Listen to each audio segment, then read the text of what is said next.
कलयुग पूरे हमारे भारत में या पूरे विश्व में व्याप्त नहीं है, केवल 5 जगह पर है। लेकिन फिर भी हम लोगों पर कलयुग का प्रभाव हो रहा है, तो इसका मतलब यह इन 5 में से किसी एक जगह में हमारा प्रवेश है। इस कथा के माध्यम से प्रयास कीजिएगा, उस प्रवेश द्वार को बंद कीजिएगा। इन 5 जगहों से बच जाओ। बस मैं आपको अपनी व्यासपीठ से लिखित हस्ताक्षर करके दे दूंगा। आप कलयुग में नहीं हो, फिर आप सतयुग में जी रहे हो, यदि इन 5 स्थानों से बचे हो तो। और कौन कौन से 5 स्थान हैं? द्यूतम पानम स्त्रियः सूना यत्रा धर्मश्चतुर्विध।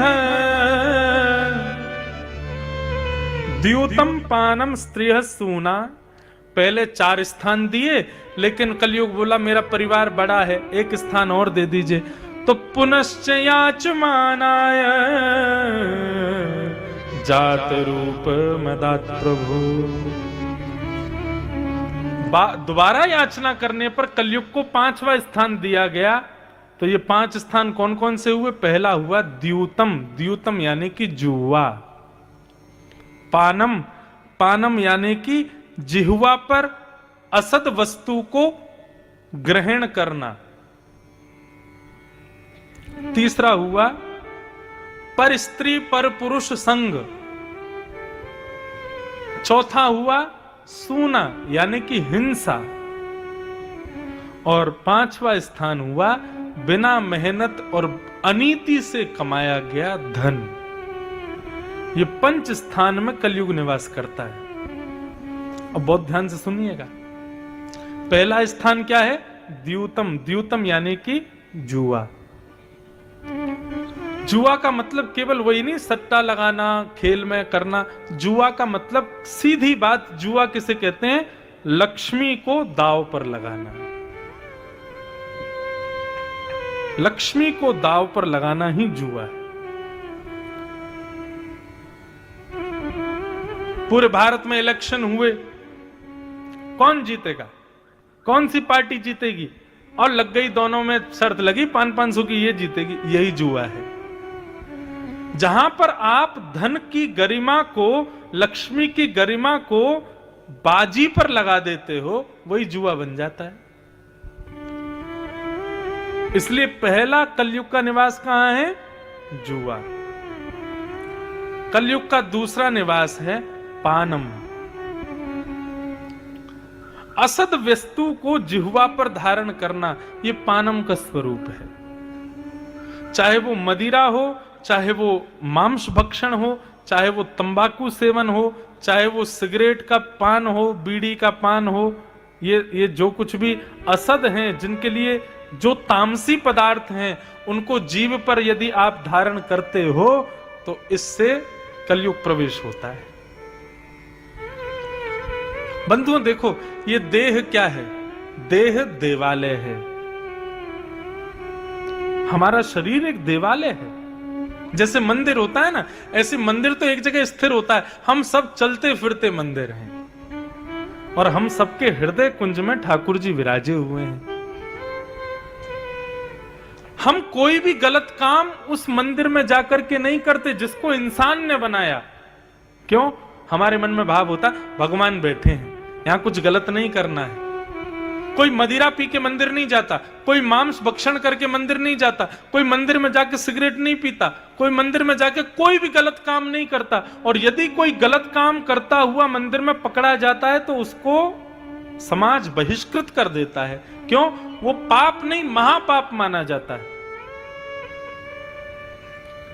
हम लोग इतना ध्यान रखते हैं कि उस मंदिर में हमको कुछ गलत नहीं करना, लेकिन वो तो एक इंसान ने बनाया। तुम्हारा शरीर तो भगवान ने बनाया। इस शरीर में सारे गलत काम क्यों करते हो फिर? मदिरा का सेवन, तंबाकू का सेवन, भक्ष मांस मदिरा आदि, इन सब का सेवन जिह्वा से कभी नहीं करना चाहिए।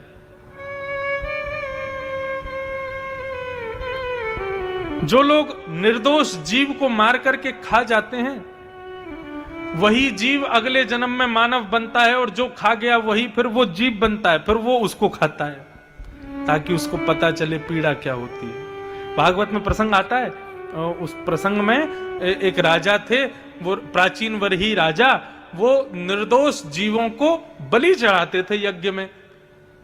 एक दिन उस राजा ने आकाश की ओर देखा तो जितने जानवरों की उसने बलि चढ़ाई थी, वो सब जानवर आकाश में उसका इंतजार कर रहे थे।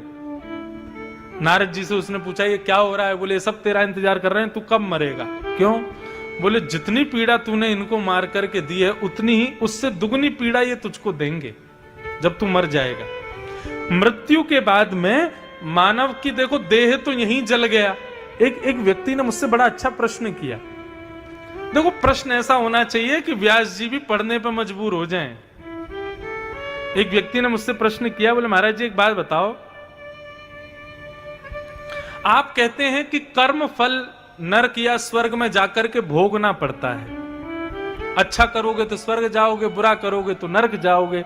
नरक में बहुत यातनाएं भोगनी पड़ती हैं, स्वर्ग में सारे सुख भोगने पड़ते हैं। लेकिन ये यातनाएं भोगना, सुख भोगना, ये तो शरीर का कर्म है, और शरीर तो यहीं जल जाता है।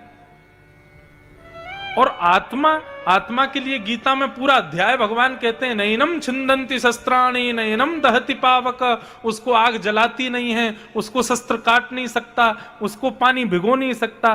तो आत्मा को तो कोई पीड़ा होती नहीं, कोई जलाता नहीं, कोई सुखाता नहीं, कोई गीला करता नहीं। मरने के बाद ये स्वर्ग नरक जाता कौन है?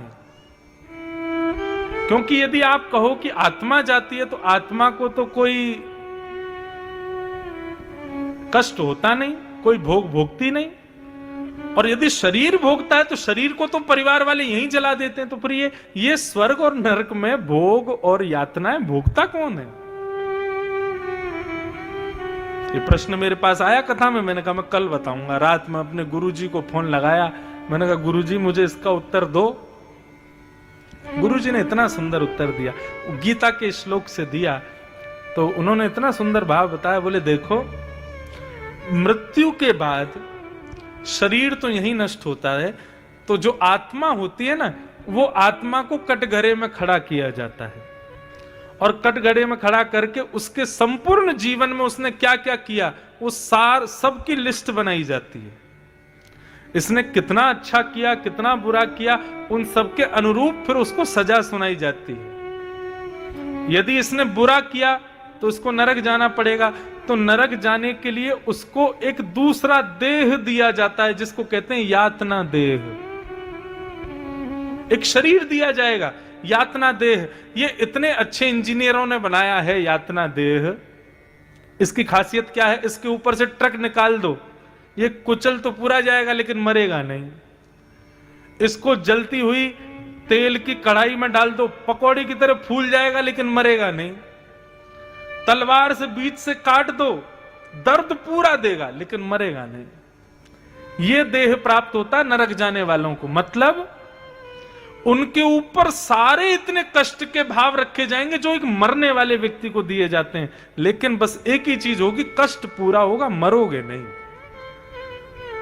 नरक की भावना जब बताई जाती भागवत में, तो वहां कहते हैं नरक जाने वाले लोग यमराज के चरणों में जाते हैं, बोले हमको मार दो, हमको जान से मार दो, लेकिन हमको पीड़ा मत दो। यमराज कहता ना बेटा, मरोगे नहीं तुम, अब तो तुम पीड़ा भोगो, जो जो तुमने किया सब भोगो, ले जाओ इसको तेल की कढ़ाई में उबाल दो। खूब पीड़ा मिलती है। और वही व्यक्ति जब अपने पापों को भोग लेता है, तो उसके बचे हुए सुखों को भोगने के लिए उसको स्वर्ग भेजा जाता है। तो स्वर्ग जाते समय फिर उसको दूसरा देह मिलता है, उसको कहते हैं भोग देह। वो भोग देह कैसा होता है?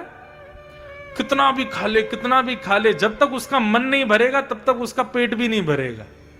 कितना भी खा ले, मोटा होगा नहीं। कितना भी कीचड़ में कूद जाए, कितना भी 10 दिन तक ना नहावे, उसके अंग से कभी दुर्गंध आएगी नहीं। उसके चेहरे पे कभी झुर्रियां नहीं पड़ेंगी, दाढ़ी मूंछ कभी आएगी नहीं, सदा उसकी जुल्फियां लहराती रहेंगी, सुंदर बना रहेगा। ये यातना भोग देह है। ये देह प्राप्त होते हैं स्वर्ग नरक जाने वालों को।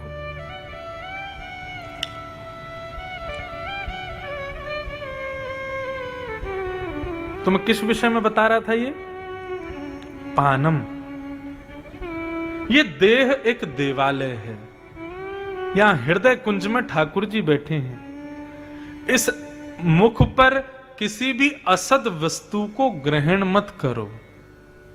यदि करोगे तो फिर जीवन में कलयुग आएगा। देह भगवान ने बनाया है, इसका ख्याल रखा करो। दत्तात्रेय जब 24 गुरुओं का वर्णन करते हैं तो 24 गुरुओं की बात बता के कहते हैं, राजन मेरा 25वां गुरु सुनो। उसने राजा बोले आपके तो 24 ही गुरु थे, अब 25वां गुरु कहां से आ गया? तो बोले सुनो तो सही, 25वां गुरु कौन है? बोले कौन है? बोले देहो मम गुरु, ये देह मेरा 25वां गुरु है। व्यक्ति पाप का भागी बनेगा तो इस देह के कारण, और पुण्य का भागी बनेगा तो भी इस देह के कारण। मुझे पुण्य और पाप के बंधन में बांधने वाला भी ये शरीर है, इसलिए मैं इसको अपना 25वां गुरु मानता हूं।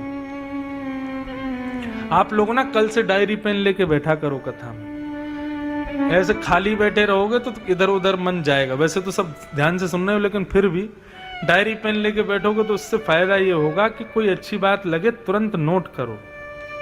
आपके फायदे की बात है, मेरे को क्या, खूब फोन लेके बैठो कथा में, लेकिन डायरी पेन लेके बैठोगे तो फिर कथा 7 दिन बाद पूरी हो जाएगी। उसके बाद भी स्मृति के रूप में आपके पास सब लिखा होगा।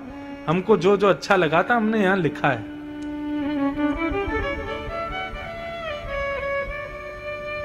तो पहला कलयुग का निवास क्या है? जुआ। दूसरा कलयुग का निवास है तामसी पदार्थों का सेवन। तीसरा कलयुग का निवास है पर स्त्री पर पुरुष संग। विवाह के पश्चात अन्यत्र किसी कन्या पर, स्त्री पर या फिर किसी पुरुष पर कुदृष्टि नहीं रखनी, उसमें कलयुग का निवास है। चौथा कलयुग का निवास किसमें है? सूना, यानी कि हिंसा। हिंसा का मतलब क्या होता है? आपके किसी बर्ताव से पूरा माहौल खराब हो जाए, उसी को हिंसा कहते हैं। आतंकवादी, गुंडा, डकैत, दुनिया भर के दूषित कर्म। अब जैसे कल वो बालक शिवाय का जन्मदिन मनाया गया रात्रि में, मैं भी आया था। कितना अच्छा। हम लोग आजकल दुनिया के लोग जन्मदिन कैसे मनाते हैं? आतंकवादियों के जितने लक्षण हैं, आतंकवादियों का लक्षण क्या है? विस्फोट करना, आवाज करना। आतंकवादियों का दूसरा लक्षण क्या? अशांति फैलाना। आतंकवादियों का तीसरा लक्षण क्या है? मारकाट करना। अब उतनी बड़ी पैमाने में नहीं, लेकिन छोटे पैमाने में यही काम करते हैं जन्मदिन पर लोग।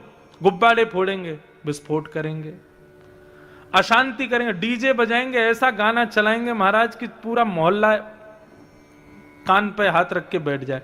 आजकल तो ऐसे ऐसे डीजे आ गए हैं वो हृदय हिला देते हैं। हाँ, कईयों को तो अटैक आ जाता है, ऐसा ऐसा संगीत बजाते हैं और काट पीट करेंगे। और फिर आतंकवादी का स्वभाव क्या होता है? दूसरों के जीवन में अंधेरा कर देना, अशांति कर देना।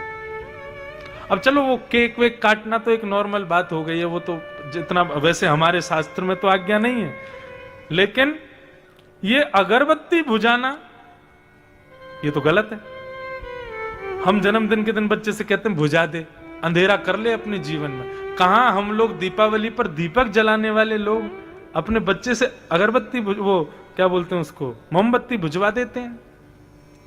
ये जन्मदिन का स्वरूप नहीं। जन्मदिन का स्वरूप क्या था? कल आके देखते देवास में उस बालक का जन्मदिन जैसे मना था, वो स्वरूप होता है एक जन्मोत्सव का। वो एक स्वभाव होता है। सोना यानी कि हिंसा का स्वरूप नहीं होना चाहिए, हिंसा का स्वभाव नहीं होना चाहिए। और इसमें भी यही बात लगती है, मनसा वाचा कर्मणा तीनों प्रकार से नहीं होना चाहिए। कई लोग कर्मणा हिंसा तो करते हैं, जैसा कि मैंने अभी बताया लेकिन कई लोग मानसिक हिंसा करते हैं, और मानसिक हिंसा करने वाला कर्मणा हिंसा करने वाले से ज्यादा पापी माना जाता है। तो पहला स्थान द्यूतम, दूसरा स्थान पानम, तीसरा स्थान स्त्रीह, चौथा स्थान सूना, और पांचवा स्थान कलयुग को दिया गया अनीति का धन, बिना परिश्रम के कमाया गया धन। आजकल हम लोगों की बहुत रति हो गई है, हमको मेहनत ना करना पड़े, श्रम ना करना पड़े और हमारी कमाई होती रहे। मैं अगेंस्ट हूं, पता किसके? Work from home.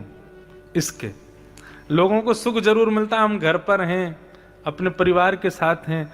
अब कोविड काल जब चरम पर आ जाए तब तो होना ही चाहिए, लेकिन जब कोविड खत्म हो जाता उसके बाद भी हम लोग कितने, अब मैं तो नहीं करता, अब मैं तो वर्क फ्रॉम होम नहीं करता, मैं तो आपके नगर में ही आके कथा सुनाऊंगा। मैं चाहूं तो मैं भी कर लूं, वहीं से लाइव सुन लेना भैया, हम वृंदावन सी कथा कर देते हैं ना। कर्तव्यनिष्ठ बनो, सुबह जल्दी उठना, स्नान करके सेवा करके अपने कर्म के लिए घर से निकलना, यह एक सत्कर्म का प्रतीक है। ग्रह का त्याग किए बगैर कर्म करना वो श्रेयस्कर नहीं होता। आजकल अभी कोविड के बाद में लोगों की बुद्धि ना बड़ी विचलित देखी है मैंने। क्यों? क्योंकि पैसा तो कमाया लेकिन घर से कमाया, इसलिए विचलित हो गई। वो अनीति का धन है। अनीति क्या है? कर्म के प्रति पूर्ण तत्परता ना रखना।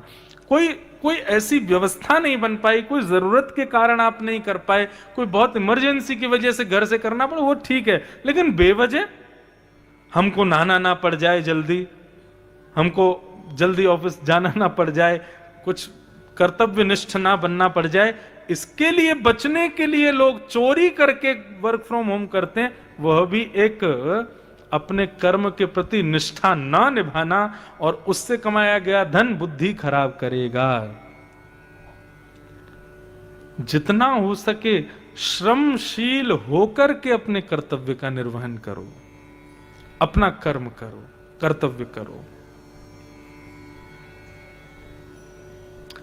यदि इन पंच द्यूतम पानम स्त्रीह सूना और अनीति के धन में यदि कोई व्यक्ति चूकता है, कलयुग फिर उसको छोड़ता नहीं, उस पर अपना प्रभाव, कलयुग के सिम्टम्स फिर दिखाई देने लगते हैं उसके अंदर। इसलिए इन पंच स्थानों से बचो। पुनः याद कर लो, द्यूतम जुआ में, जुआ का अर्थ क्या है? लक्ष्मी को दांव पर लगाना। किसी की पत्नी के दांव पर लगाओगे, उसका पति तुमको जीवित नहीं छोड़ेगा। और लक्ष्मी के पति कोई और नहीं है, ये पीछे खड़े हैं, साक्षात नारायण। और किसी से नारायण ही रूठ जाए तो फिर उसको कौन मनाए? कर्ण जब युद्ध मैदान में जा रहा था ना, बहुत ध्यान से सुनना, कर्ण दानवीर था। कर्ण से दान मांगने के लिए स्वयं इंद्र ब्राह्मण का भेष धारण करके आए। कर्ण सूर्य पुत्र है, उसको कवच कुंडल सूर्य के द्वारा मिले। जब तक उसके कवच कुंडल नहीं जाएंगे तब तक कर्ण का वध करना मुश्किल है। इंद्र ब्राह्मण का रूप बना करके गए, और कर्ण की विशेषता कि ब्राह्मण जो मांग ले सो देता है। इंद्र ब्राह्मण का रूप बना करके गए और बीच युद्ध मैदान में आकर के कर्ण से कहा कि मुझे दान दो, दान दो। कर्ण कहता है क्या दान देना है?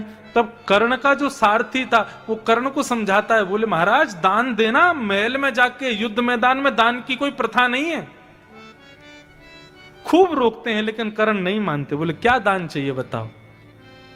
बोले तुम्हारे कवच और तुम्हारे कुंडल ये बहुत बहुमूल्य हैं, इन जैसा स्वर्ण हमने कभी नहीं देखा, हमको यही दान में चाहिए।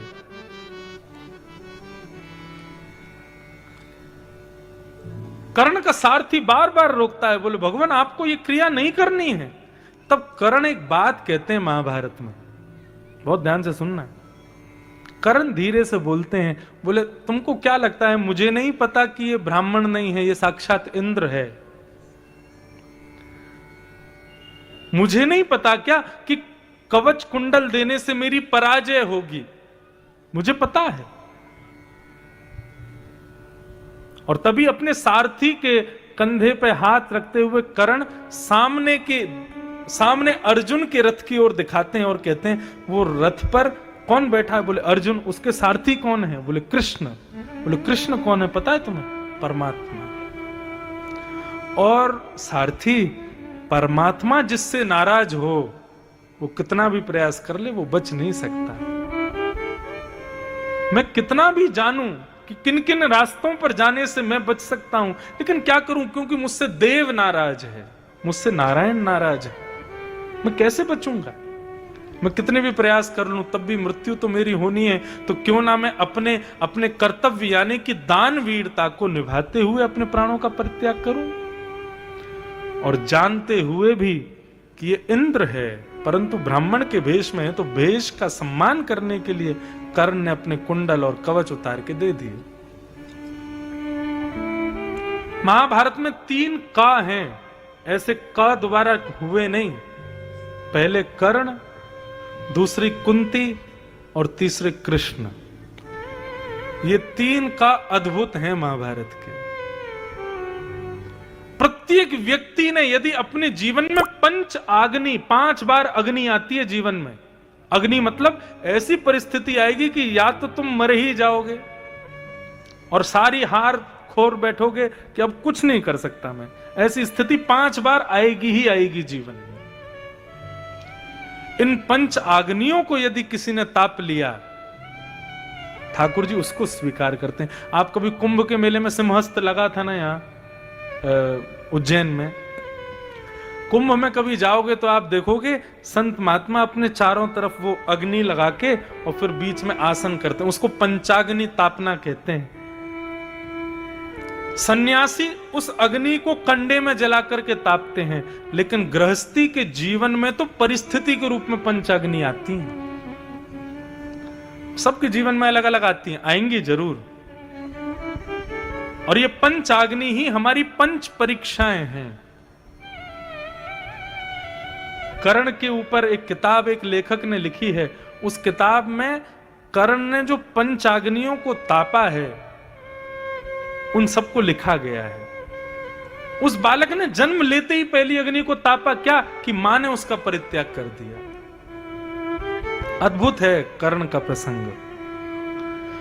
तो कहने का अभिप्राय केवल इतना है कि देव नाराज हो जाए यदि, उस व्यक्ति को कौन बचा सकता है। इसलिए लक्ष्मी को कभी भी दांव पर मत लगाना, क्योंकि लक्ष्मी दांव पर लगेगी तो देव नाराज होंगे। और एक बात और कहूं, लक्ष्मी दांव पर लगाने का मतलब केवल लक्ष्मी को सट्टे में प्रयोग करना, लक्ष्मी को सत्ता में शर्त में प्रयोग करना आदि नहीं है। लक्ष्मी का असद व्यय करना, वह भी लक्ष्मी का असद व्यय भी आपके पाप का कारण है। असद व्यय मतलब गलत स्थान पर लक्ष्मी को दे देना। आपको पता है सामने वाले व्यक्ति को यदि मैं लक्ष्मी दूंगा, धन दूंगा, तो ये व्यक्ति इस धन को लेकर के जाएगा और जाकर के भक्ष खाएगा, दूषित भोजन करेगा, दूषित पिएगा, और इसके कारण से लक्ष्मी गलत जगह जाएगी। ऐसे व्यक्ति को धन नहीं देना चाहिए।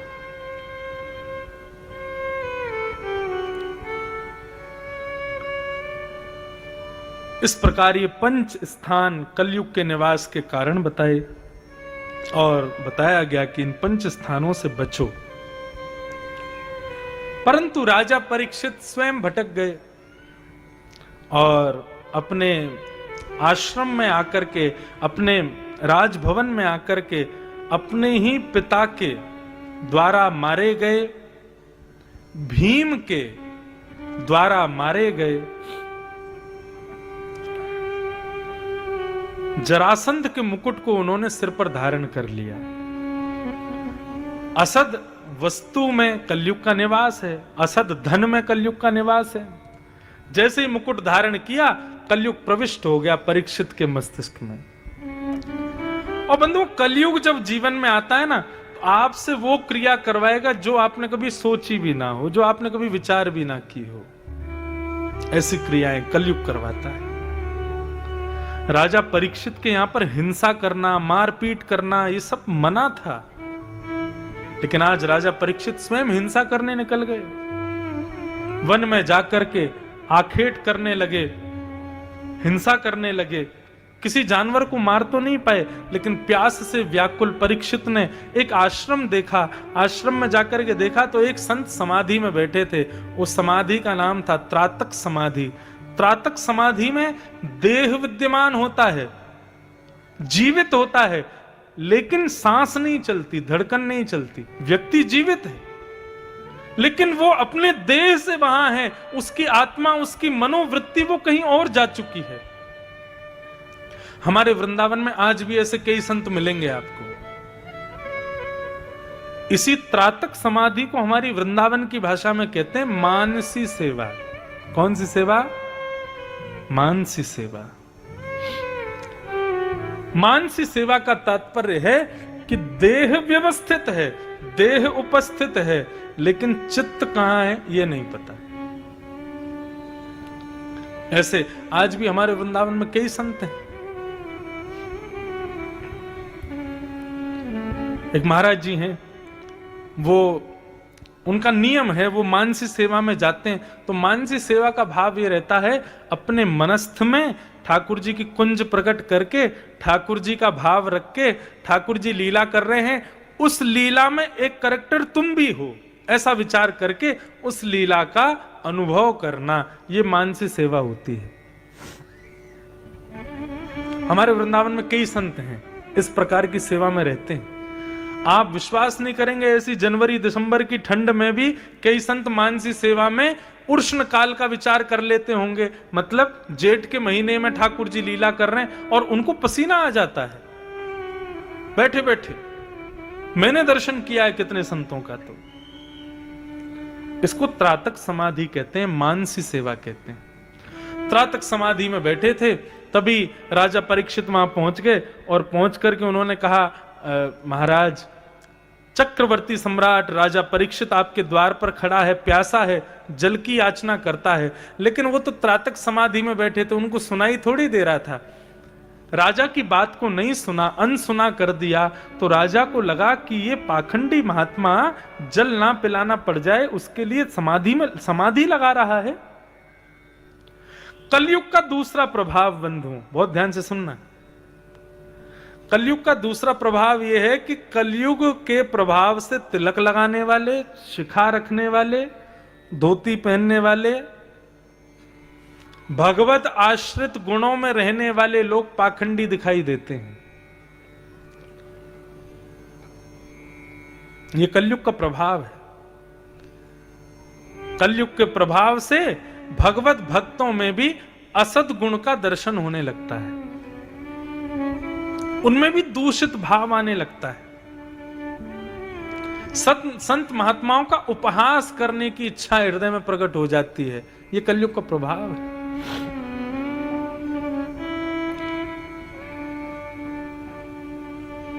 राजा परीक्षित ने अपना अपमान मान करके शमीक ऋषि के गले में मरा हुआ सर्प डाल दिया। अब यह दृश्य किसी ने नहीं देखा, छोटे छोटे बच्चों ने देख लिया और जाकर के शमीक ऋषि के पुत्र श्रृंगी को बता दिया कि तुम्हारे पिता से जल की याचना की, लेकिन तुम्हारे पिता ने नहीं दिया, तो राजा परीक्षित ने मरा हुआ सर्प डाल दिया। श्रृंगी को क्रोध आया और श्रृंगी ने हाथ में जल लेकर के इति लंघित मर्यादम तक्षक सप्तमे हनी, मर्यादा का उल्लंघन करने वाले राजा परीक्षित ने मेरे पिता का अपमान किया है, गले में मरा हुआ सर्प डाल दिया। मैं श्राप देता हूं, तक्षक सर्प आज के 7वें दिन डस देगा और राजा परीक्षित की मृत्यु हो जाएगी। श्रृंगी ने आकर के अपने पिता के गले से मरा हुआ सर्प हटाया। थोड़ी देर बाद जब शमीक ऋषि की समाधि टूटी तो पुत्र रो रहा था। श्रृंगी से पूछा, बेटा रोते क्यों हो? तो बोले, पिताजी आपके गले में मरा हुआ सर्प डाल दिया राजा परीक्षित ने।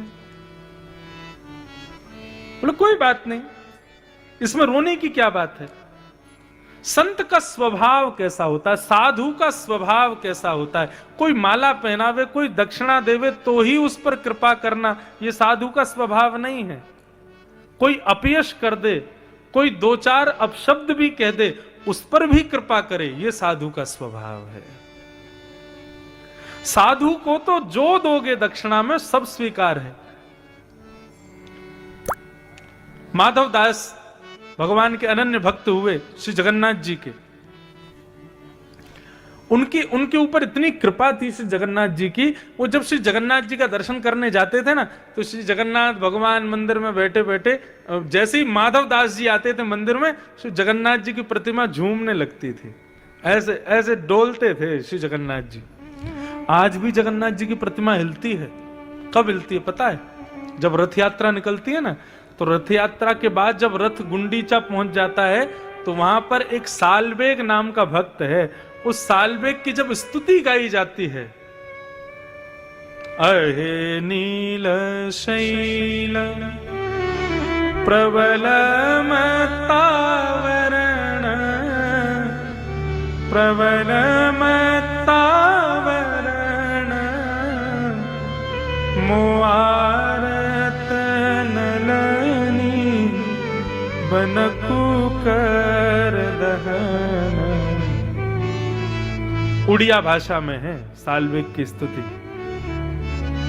मुस्लिम भक्त था भगवान जगन्नाथ का, उसकी जब स्तुति गाई जाती है ना, तो आज भी जगन्नाथ भगवान जब गुंडीचा रथ पहुंचता है, तो सारे पंडा पुजारी रथ पर खड़े होते हैं, और श्री जगन्नाथ भगवान आज भी ऐसे ऐसे झूम करके उस स्तुति को सुनते हैं।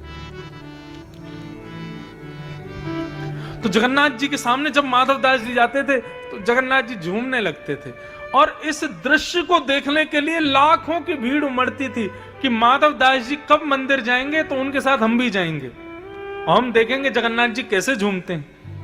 और स्थिति ये होती थी कि जैसे ही माधव दास सामने गए, जगन्नाथ जी झूमते थे, और जगन्नाथ जी को झूमता देख सारे भक्त माधव दास को प्रणाम करते थे। लेकिन माधव दास को ये अच्छा नहीं लगता था। माधव दास बोलते थे कि भाई, भक्त को तो यश से जितना हो सके दूर रहना चाहिए। एक बात कहें, भगवान जिससे दूरी बनाते हैं ना, उसको बहुत यश, बहुत मान, बहुत प्रतिष्ठा, बहुत धन, बहुत उपलब्धियां, और जो वो मन में चाहता है तुरंत उसके सामने उपलब्ध करवा देते हैं। यदि आप मन में कोई भावना रखते हो और तुरंत आपकी भावना पूर्ण होती है ना, चिंता का विषय है ये। क्यों?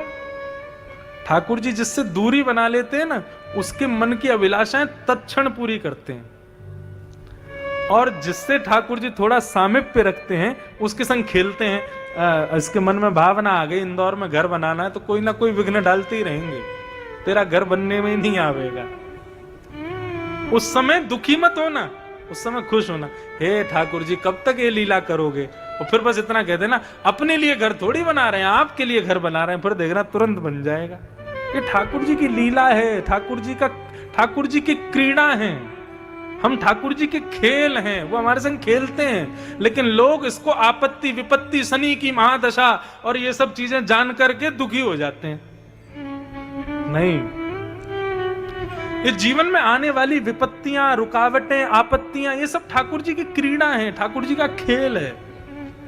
जैसे दो मित्र होते हैं ना, एक मित्र कुछ अच्छा कर रहा हो, दूसरा मित्र उसमें टांग अड़ाएगा, उसको घेरेगा, उसको नहीं करने देगा। ये मित्र का स्वभाव होता है, ऐसी ठाकुर जी का स्वभाव है। लेकिन किसी को बहुत मान प्रतिष्ठा, यश, वैभव और सांसारिक वस्तु मिलने लग जाए ना, उसको चिंता होनी चाहिए। क्यों?